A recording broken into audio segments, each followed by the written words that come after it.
It's important to know where exactly this university is. This is one of the universities that it's an enigma to a lot of people because it's a fairly small university.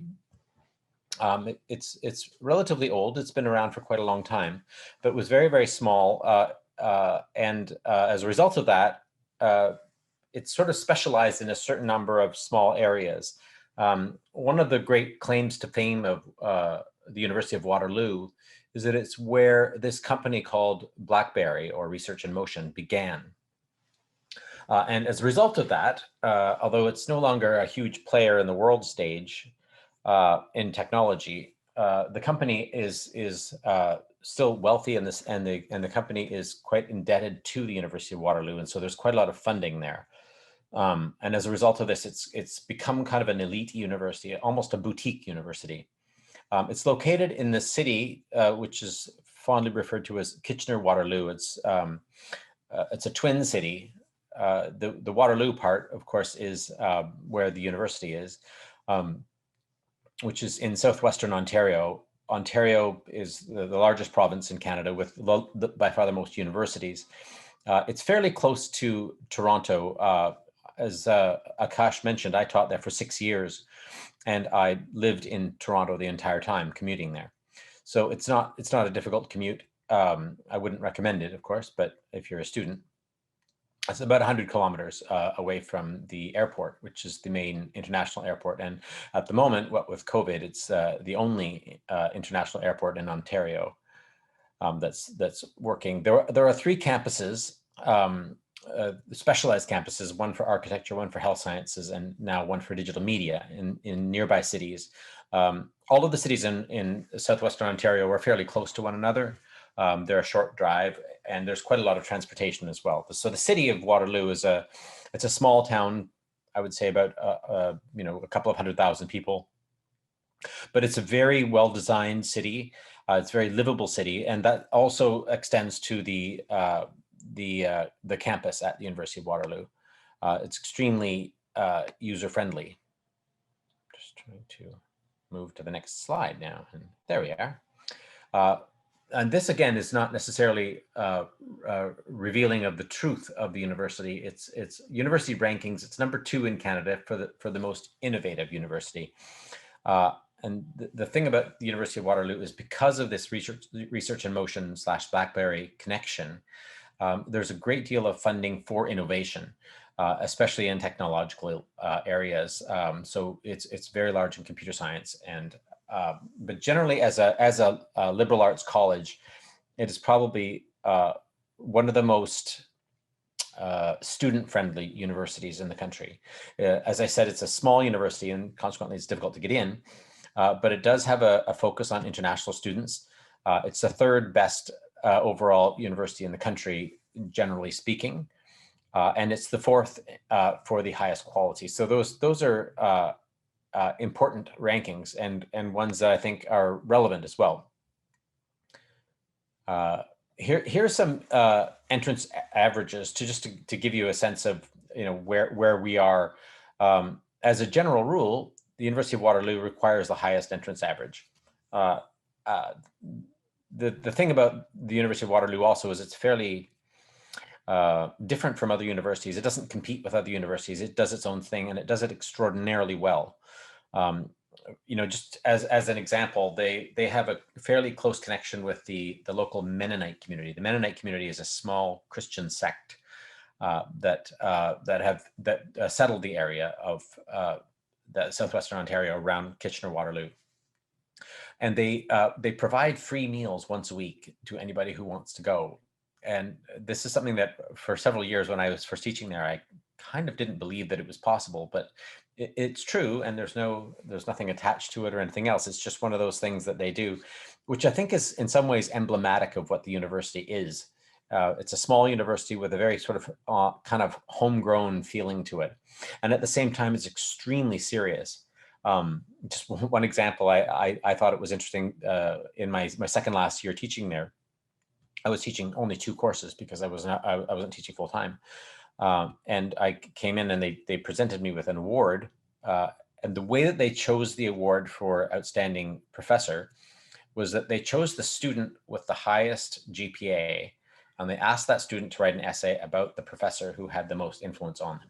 So it's not they don't operate the way other places do with elections and that sort of thing. They choose an elite person and ask the elite person to choose an elite person, which I thought was really a neat way of choosing their most influential professor. So if you look at the averages on the bottom right hand, is University of Waterloo's average is 90.4 entrance average, which is the highest in all of Canada. That's partly misleading. University of Toronto, for example, is about 10 times the size of the University of Waterloo. So it's, of course, there's going to be some watering down. The same is true of University of British Columbia.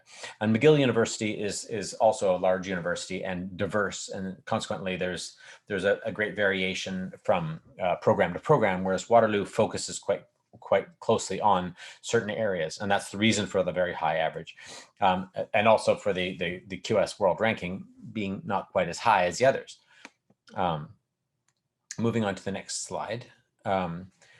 One of the most important things, and one of the things that makes the university the most user-friendly, I guess is the best word for that, is this concept of the co-ops. They were the first university, in fact, to start co-ops, and the way that they originally did it is that they introduced in between study terms a program where you can go and work with a local company. The area of Kitchener-Waterloo in Canada is known as the Silicon Valley of Canada. There's a huge number of tech companies there. And as a result, they simply made connections with them locally. And to this day, that is really the best way that they do it. But they do have positions that are available both across Canada and into the United States. They have made quite a few connections because of this relationship with the tech industry. And the way they sell it is that it will develop real world professional skills and networks for you. One of the big difficulties in developing a career is sort of provided by this idea of going into a co-op, because going from being a student to being a professional is a very difficult thing to do. And in many programs, it's difficult to make those initial connections. So these companies actually come to the university and integrate students into their programs. And one of the things that happens in many of these co-op programs is that you're then offered a full-time job afterwards. I've known, especially at University of Waterloo, I've known a large number of students who have got full-time jobs and are now working in particularly tech and computer science areas. But universities have long recognized that they want their graduates to stay in the country, especially. And so they offer these programs as ways for them to stay. But more recently, they have also developed connections with the home country of the student. Given that there's a huge number of international students at the University of Waterloo, they recognized early on that this was very important. And so they made connections with companies in China, companies in Hong Kong, companies in Taiwan, companies in Singapore, companies in India. And I'll talk a little bit about more the connection to India a little bit later. So what is a co-op? A co-op lets you explore the careers and gain paid work experience. I think the thing that many people have questions about is this issue itself. Are you paid, or are you just working for credit or something? In fact, you are paid, and you're paid at the current market rate. So you are valued clearly, and you will develop your skills extraordinarily quickly when you do this. It's an amazing way to learn successfully how to, first of all, to interview for jobs, but also to see how your degree relates to real life problems. And the way that they sell it is that you will graduate, after your fourth year with 2 years of valuable experience, and you'll also make money because it is expensive to go to university, and there's no getting around that. It is expensive for an international student to come to Canada. It's not on a par with the United States yet, but it still is expensive. And the reason why it's not on a par is partly because it's government funded to some extent. Every university in Canada, in fact, is publicly funded. So that's part of the reason why it's slightly less expensive. Nevertheless, it's still extraordinarily expensive in comparison to other things. Right now, they have, and this is a relatively, I think it was done about last year that they added up the number of employers that they have. There were 7,100 of them. that take advantage of this huge network of co-op employers. And it is, in fact, they say the largest in North America, which is quite impressive considering the small student body. You work from up between 4 and 6 co-op work terms. A co-op work term is about 4 months. So you can do it in the summer. You can do it on a time away from your schooling. Most people do it in the summer. And most people get most of their experience with 1 extra year. So they're done in 5 years and they have a full-time job. They estimate that in this time you will earn between $8,400 and $18,000. It's actually more common in the 18,000 range. Of course, you develop skills for the future and you graduate with a smaller debt, which I think is the most important thing. Student debt is, of course, a huge issue right now. But the other issue is, of course, networks.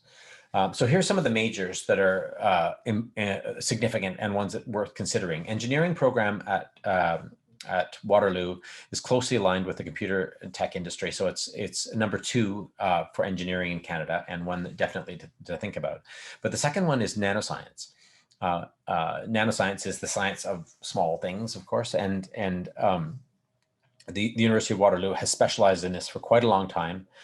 They have a close connection with space programs and various other things.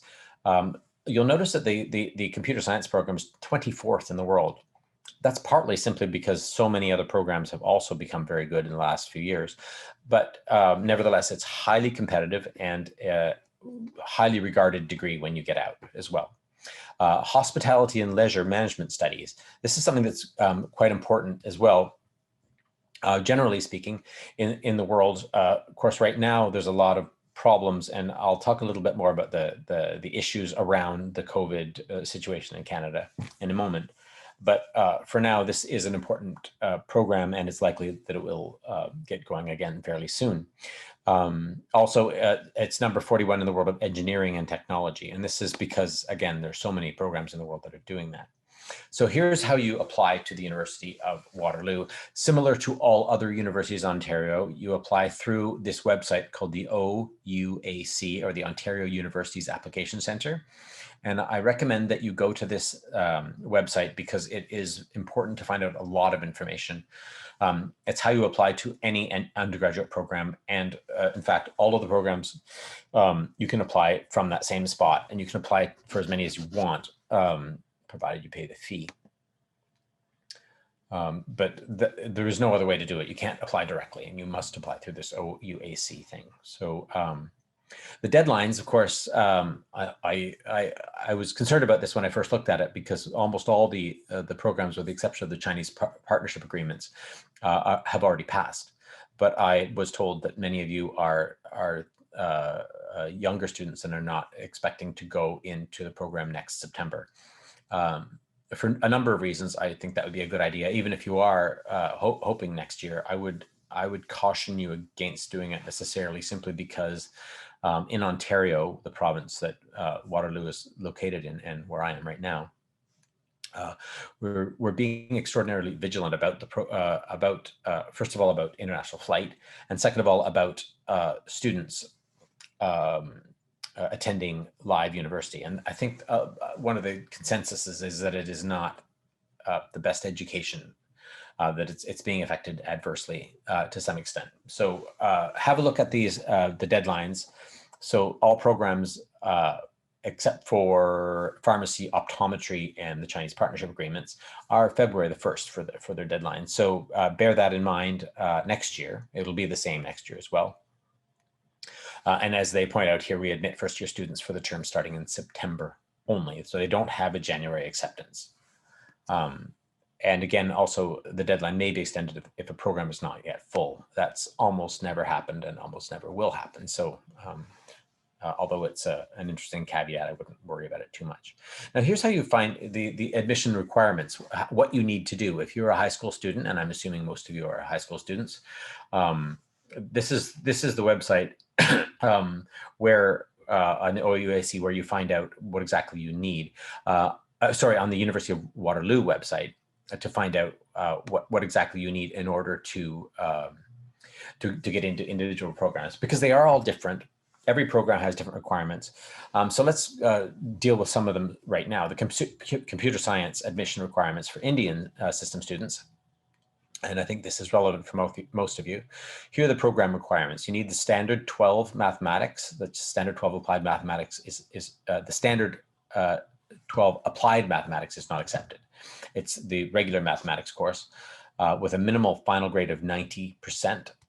You need, of course, the standard 12 English and one other standard 12 course with a minimal final mark of 90% as well. You don't need to have 90% in English, but of course, the language of instruction is English. And if you have trouble with English, you will probably have trouble overall. And you need a minimum final grade of 85%. That's not a real cutoff. As a rule, from my memory of being on admissions committees, we didn't generally go down to the lowest level in order to accept students, except for in exceptional circumstances. And there are ways that you can get around this. So a first and second division standing in one of the following is what the general requirements are. All India Senior School Certificate awarded by the CBSE, the Indian School Certificate awarded by the CISCE, or other pre-university certificate awarded after 12 years of academic studies. So that essentially means you have to have graduated from high school in order to be admitted into the university. Of course, students will be evaluated for admission based on their 10th board examination results, their final 11th school grades, and predicted grade 12. Part of the problem is that you have to apply before your final grades are in. And so there's a sort of a graph that they draw that draws what they expect your final grades to be. And if your final grades are less than that, generally speaking, it is not a good thing, but we don't normally actually look at that. So it's not the end of the world if you don't. Now, an admission information form, an AIF, is required for admission to the program. Of course, instructions on the AIF will be sent to you once we receive your application. And this is just supplementary information that you need. But here are the mathematics contests. One of the things at University of Waterloo is slightly more innovative than other universities is that they strongly encourage you to write one of these tests. There's the Euclid Mathematics Contest, which is an internationally recognized mathematics contest. And of course, if you do very well on that, that's excellent. Or the Canadian Senior Mathematics Contest. The third one is the Russian Math Olympiad, which you may know about already. And if you don't, I urge you to get familiar with all of these, because the math programs, of course, are extremely important at University of Waterloo. The results of the contest, of course, will be used in scholarship decisions and possibly admission decisions for programs in the Faculty of Mathematics, but also in computer science to some extent as well. And finally, if your first language is not English, you may need to meet the language requirements. Well, that's, of course, standard for every university. In the unlikely event that you did not get in and want to have a review, there is a system in place. And this is the video that explains very briefly how does Waterloo make decisions. So I'm going to play this for you right now. This is from the University of Waterloo website.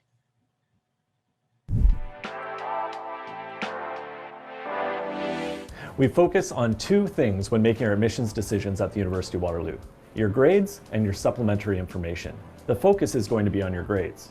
So if you're applying from the Ontario System of Study and you're in grade 12, we're going to look at your best 6 U or M level courses at the grade 12 level. We're also going to see your grade 11 grades. If you're applying from outside of Ontario, we're going to look at the equivalent courses in the system from which you're coming. So all students are assessed in the same way using the same metrics, just a different system of study. Supplementary information varies by program, so please visit the Future Students website to see what the exact requirements are for the program to which you applied.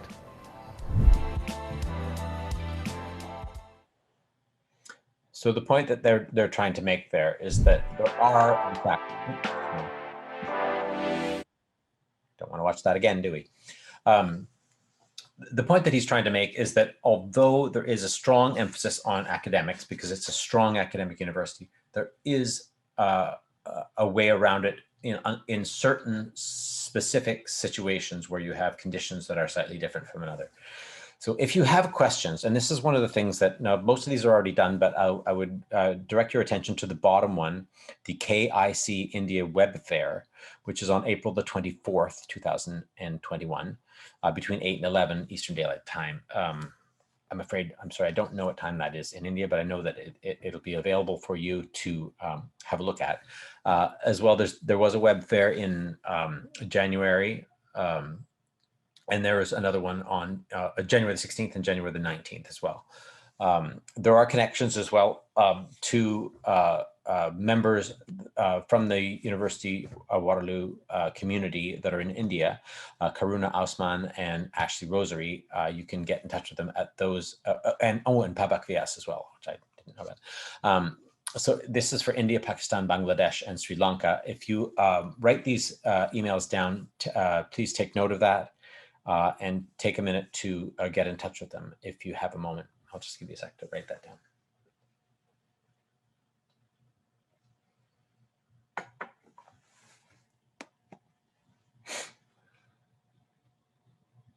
Okay, so of course there are resources for students from India at the University of Waterloo, because there are quite a number of students that are from India or Sri Lanka.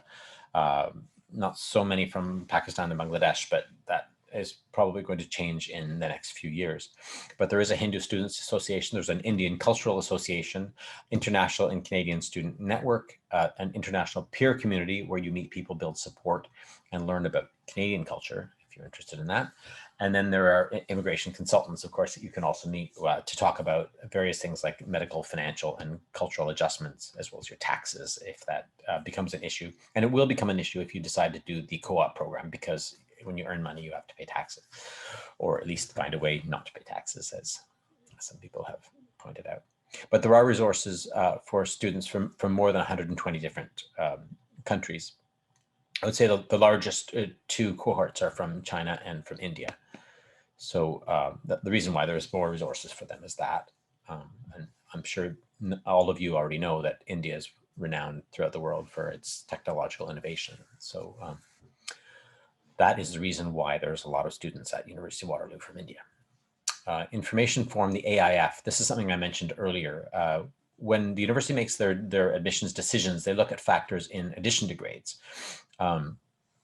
To some extent, this is true, and it's not as common anymore than it used to be. But what they want you to do is tell us more about yourself and any extracurricular activities you have done. Brag a little. There's ways of bragging such that it doesn't seem like bragging, and I urge you to investigate this as well. So it's an online form, the information form, of short answer questions, and it helps admissions committees learn more about you. Part of the issue is that when a university considers a student, the reason why they don't only look at the grades is because they're looking at the future citizens. And since it's a fairly limited program, it's a small university, only about 10,000 students, they have to choose wisely. And two reasons for this is, one is for the the obvious self-help, that they're looking for people who will help their endowment. But the other reason is that they're looking at global citizens. They're trying to make the world a better place. This is one of those sort of grand airy-fairy ideas that universities have had for centuries. Is that the reason why and the reason why they're called universities, for that matter, is that they're a place to give you a general knowledge such that you can become a better citizen. And since there's only a limited number of places, they have to take into account, of course, your demonstrated intelligence, which is demonstrated in some ways by your grades, but in other ways by your other activities as well. And what is that? Well, first of all, go on to Quest, which is the university's website, the online student information system. And once you have your Quest account, you can log in and complete the questions on the AIF before the AIF deadline. Watch the videos about it, and there are step-by-step screenshots on how to do it, and that's sure. And then, of course, submit. But the answers are judged on a number of things, mostly their innovation, but obviously spelling, punctuation, and grammar. It's a horrible mistake to make if you submit something that has mistakes in it. It does not look very good on you. So the documents that you need to apply. Yes, they can use unofficial documents, of course, but if you receive a conditional offer, you'll have to give them the official documents. So there aren't any ways around this, really. And I urge you not to try. You'll need to have your official transcripts from your current school by February 19th, and you can upload them also in Quest. Your transcripts from previous schools, if you had gone to schools before this, and your English language tests, if applicable. And it's not applicable if you've done your entire education in English, of course, because they would deem that sufficient evidence that you can function in English. Now, the main reason for this test is not to test you, but to ensure that you will find it easy to work at the university. Okay, and again, if you're accepted, the transcripts from your current school and whatnot, I believe that's the same. Okay, so any additional documents? The English language copies of your academic documentation. This has been an issue for students from other countries, especially countries that where English is not one of the functioning languages. So generally not a problem in India, but in Russia, in European countries, Ecuador, Malaysia, Thailand, Vietnam, China, and others, there's issues because if you send in a document that the people cannot read, you will have to provide a translation for them, which I think is only reasonable since they do need to judge you based on that. So if math is required for admission to your program of interest, you must submit your senior mathematics course descriptions for evaluation, unless you're completing high school in one of these areas. And the Indian system is there, so as a general rule, I don't think you have to worry about that too much. But part of the problem, of course, is that not all tests are standardized. Here are some of the standardized tests that you need to have. The required English language scores. Tests that do not appear on this chart are not accepted. So please make a note of that. These are the TOEFL, TOEFL, or the Special Home Edition test of English as a foreign language, the test of English as a foreign language. And you should get 90 overall, 25 in writing, 25 in speaking. Or the IELTS, which is International English Language Testing System. We have to get 6.5 overall, 6.5 in writing, speaking, reading, and 6 in reading, listening. And the Canadian Academic English Language Assessment, which is a newer test, but still accepted. And then the Pearson Test of English, the PTE, is also accepted, as well as the EFAS, which is the English for Academic Success. All other English programs will not be accepted. So please make a note of that. So it's TOEFL, IELTS, CAEL, PTE, and EFAS. Extracurricular. This is for the supplemental or AIF, whatever it's called. If you have already listed your extracurricular activities, I think it's worth discussing this at some length. And what they mean by extracurricular activities is things where you volunteered at a charitable organization or a non-governmental organization, which could also include a church or a temple, or it could also include a soup kitchen or some sort of charity work. Also your hobbies, and especially if they're relevant hobbies, in other words, if they're related to science or development of products. Sports, of course, is important. And the reason why I've often wondered about this myself, why do they care about sports? Well, they care about it because sports in many ways is an area in which you can demonstrate your ability to work with others, which is somewhat difficult to demonstrate on an academic form.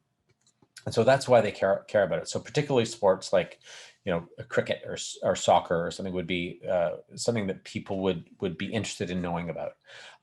Employment as well. And when I say employment, I mean places that you have worked for others, but also and this is more and more happening with younger people, that they're starting their own businesses. A lot of businesses have been popping up online in the last 10 or so years. And that's very important. Also travel. If you've been to places and you learn from those places, particularly if you've lived in other places, it's important. One of the things about the university is that it's very multicultural, and they want to keep that up. So it's important to them. So if they say from the time you completed high school until the present, I would add also time in which you were in high school as well would be worth knowing that, including any completed while attending a post-secondary educational institution. This is more if you were transferring from another university, or if you've done something beyond high school already. It's not necessary to do that. It's most necessary, as I mentioned many times before, to get really good grades. So it's they say here that this section is required if you have finished high school. If you do not complete the section, your application assessment may be delayed. I mean, if you've already completed high school. If you haven't, I would still urge you to look at the form and try to fill it in as well as you can. There's more information available as well. So what to do? Emphasize quality over quantity. Don't list a whole number of things that you've done. If you list, that you've done 10 different sports and you've, volunteered at 10 different organizations, the tendency is to appear flippant. So I would urge you to focus on one or two activities and be fairly detailed about them. So they're talking about sports, clubs within school, clubs not associated with school as well. If you are on the Students' Council, for example, if you have part-time employment, if you have done independent studies on your own in a specific area, that's all. It is relevant and it's worth mentioning, especially if you've done something that you feel has impacted your life greatly. Hobbies and interests and volunteering, of course. The idea for it is for you to demonstrate that you have an aptitude, a dedication, and an interest in being a global citizen. I think one of the most important things. So the AIF short questions, here's some of them. Question 1, reasons for choosing your program at Waterloo. You have to answer that question. So what they want to know is not so much that you chose it because it's rated X, Y, Z in the world. They already know that and they don't need you to tell it. They need you to tell them what impact the program is expected to have on you, what you expect to get out of that program, and what you expect to do with what you've gotten out of that program. So what is your interest in that chosen program, and what are your reasons for applying to the University of Waterloo as opposed to somewhere else? If you've applied to more than one program, please express why you've applied. Let's say you want to apply to computer science, but you also apply to the drama program, and there is a drama program there, and there also is a music program. That's great, but people are going to say, okay, is he just or is she just applying to any program at all? Or tell us why you applied to this. Here, you really want to answer all the questions that they have. If you analyze it, this question asks 3 things: educational goals, interest in the programs you're applying for, and reasons for applying to Waterloo. The most important one is reasons for applying to Waterloo, and it's not because it's so highly rated in the world. That can't be your answer. Your answer has to be specific to you. Question 4 is one called additional information. In addition to the specific information requested in all these AIF questions, please tell us anything else about yourself that you would like us to know. This is probably the most important question there is, because everyone should have a different answer to this.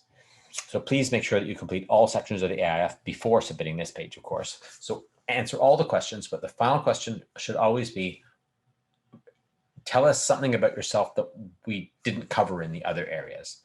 There is something in everybody that is interesting, that is different, and that sets you apart. It might just be the thing that allows you acceptance into the university. So do not, and think hard about this one, because it's a very difficult question to answer. But if answered well, it can make a huge difference. Here's some questions in the engineering program, for example, engineering goals. Please briefly explain why you're interested in engineering, and particularly in the program to which you have applied. Comment, for example, on your interests and your abilities, your career goals, your previous exposure to engineering through school-related or other experiences. Like, do you have relatives that are engineers? Have you read about this? Do you know about this? Do you know what you want to get out of it? One of the things about the University of Waterloo that I think it's safe to say that almost every student at the University of Waterloo has some prior experience in the subject that they've chosen. And I say this with some trepidation because it's not every university has the same problem, but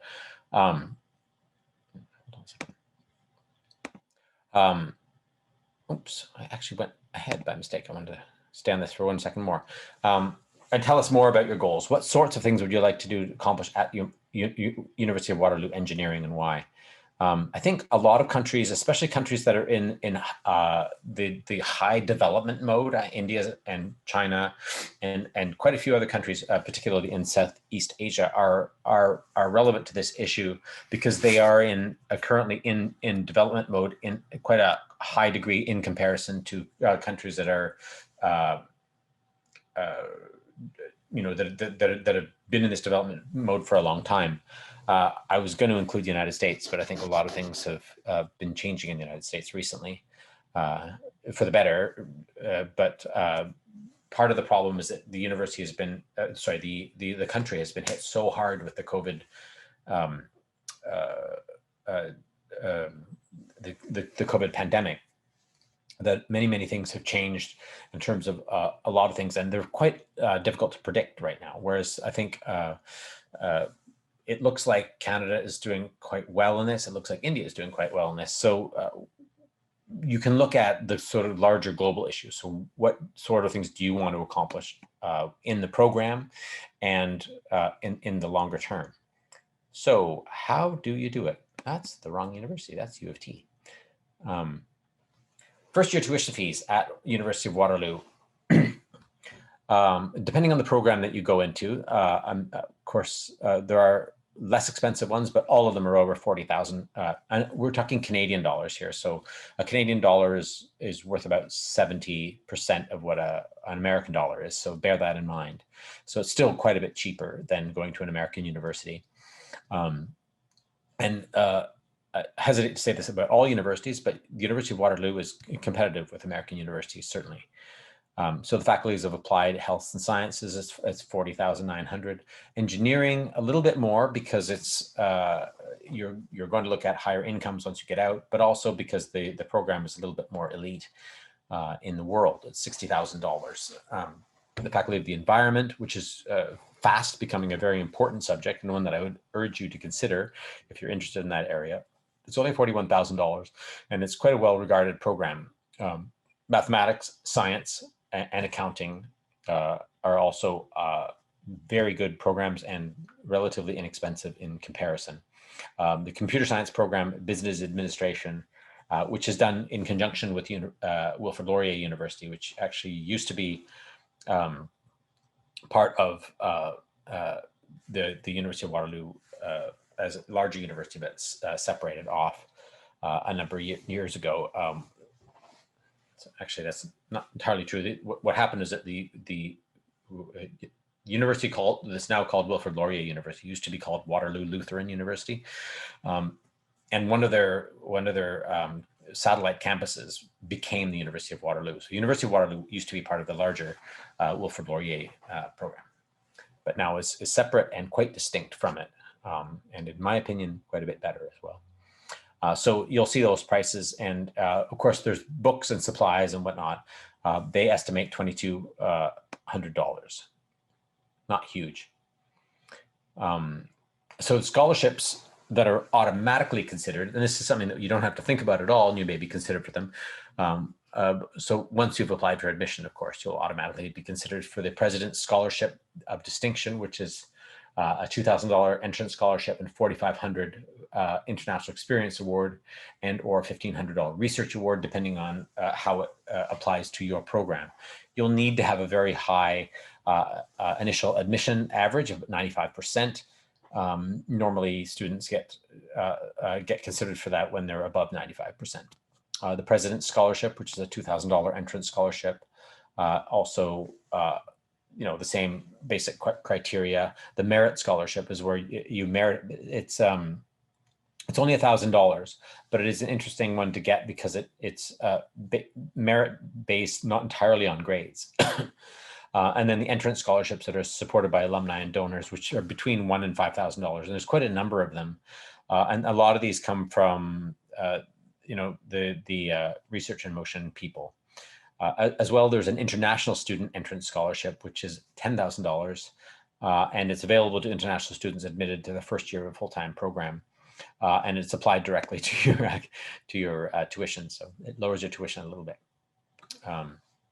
But then there are scholarships where you have to apply, and the Schulich Leadership Scholarship there are about 100 of them depending on the year. I think this year there's actually slightly fewer than 100, but these are for students that are admitted in programs in science, technology, engineering, and math who intend to pursue a career in one of technology, engineering, entrepreneurship, business enterprise, or applied scientific research. You have to be a Canadian resident to do this. And when they say this, it's true. And the issue of Canadian residence and tuition and all this can be solved in a number of ways. One of the easiest ways to do it is to simply stay for the summer, try for the co-op program and end up staying and then become a permanent resident. It's easier to do in Canada than it is in other countries. If you look at the next thing, the entrance scholarship sponsored by alumni, Blackberry, the Deer Ridge Entrance Award, Hong Kong Alumni Association, the Serbian Education Fund, and the University of Waterloo, China, Hong Kong Entrance Scholarship. These all have deadlines for application of April 15th, so start thinking about that fairly soon. The Blackberry one is for Indigenous students. So those are ones that won't necessarily be relevant to you. But by faculty, there's quite a number of them in various programs, but the largest number tend to be in the Faculty of Science, Math, or the Environment. And that's simply because that's the focus of interest. And there's ways to gently nudge people in a certain direction. And one of them is to offer scholarships. So there's quite a few in the Faculty of Biotechnology, Chartered Professional Accountancy, Environmental Science, Honors Science, Life Sciences, Physical Sciences, Science and Aviation, and Science and Business.